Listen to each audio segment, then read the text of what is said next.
Gravando. Oi, galera! Hoje vamos contar uma história sobre um herói, mas não é um herói desses de cinema, é um herói de verdade.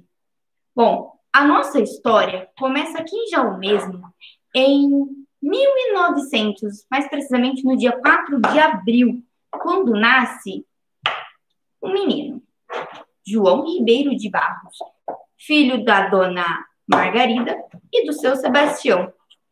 O seu pai queria muito que ele fosse advogado, mas ele até chegou a cursar faculdade e acabou abandonando, porque ele tinha outros sonhos.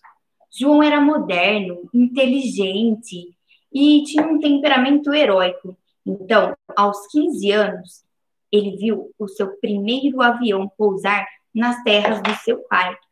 Ele ficou encantado pela obra impecável do genial brasileiro Santos Dumont.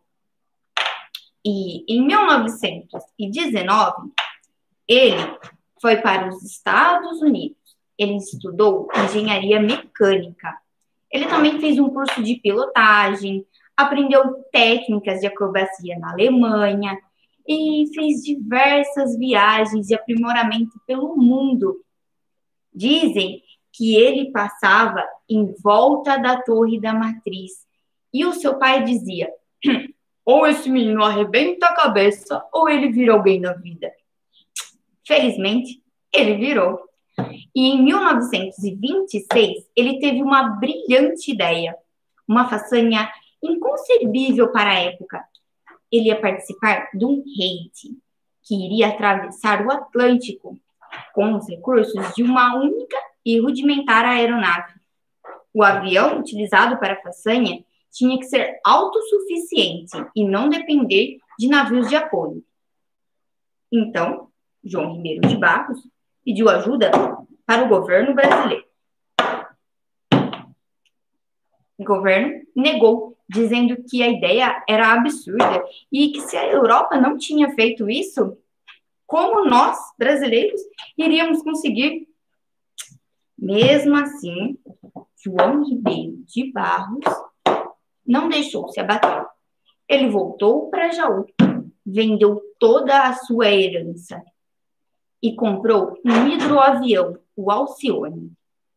João contratou um mecânico, Vasco Cirquini, e eles começaram a restaurar o avião, que estava em um precário estado de conservação. Então, ele fez várias modificações para adaptá-lo para as suas necessidades dessa grande aventura. Então, juntou-se a ele Newton Braga e um outro piloto chamado Cunha.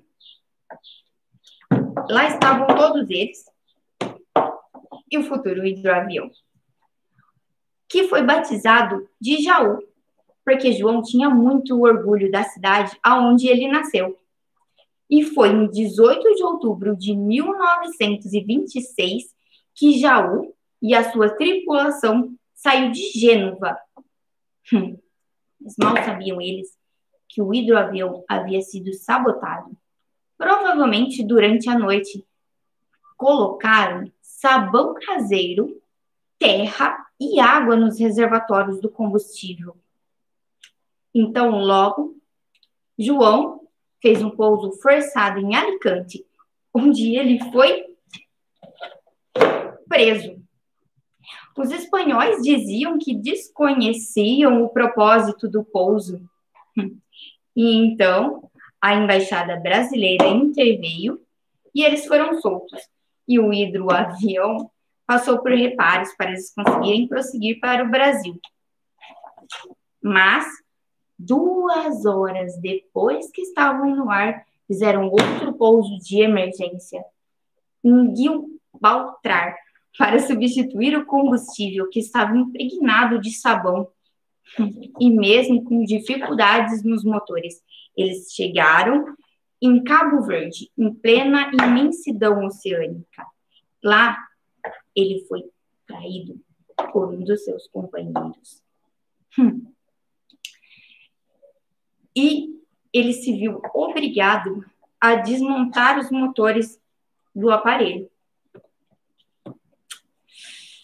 Dormindo na praia, numa barraca de lona, trabalhando duro, João Ribeiro de Barros ainda teve malária 4 vezes. E como se não bastasse, o governo brasileiro mandou um telegrama dizendo que ele desistisse da missão e voltasse para casa, admitindo que ele era um fracassado, uma derrota para o país. Ele já estava às portas do desespero, completamente sem forças. Foi quando recebeu um telegrama da sua mãe, encorajando ele. Ela dizia que ele devia continuar, custe o que custar, e que aplaudia a sua atitude. Isso deu forças ao nosso herói.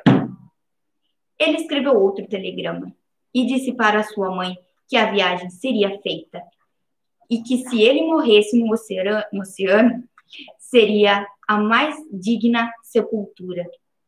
Então, vai em busca da glória ou da morte.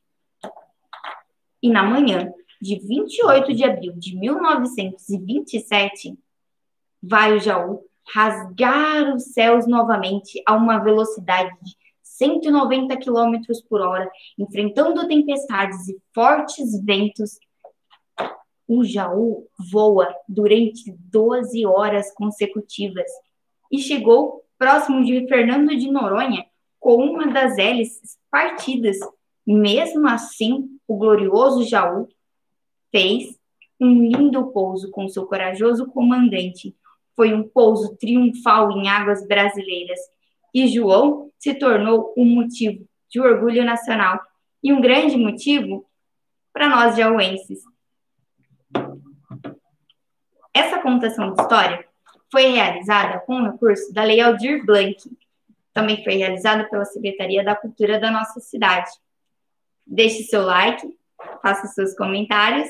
Obrigada. Beijos de luz nos seus corações.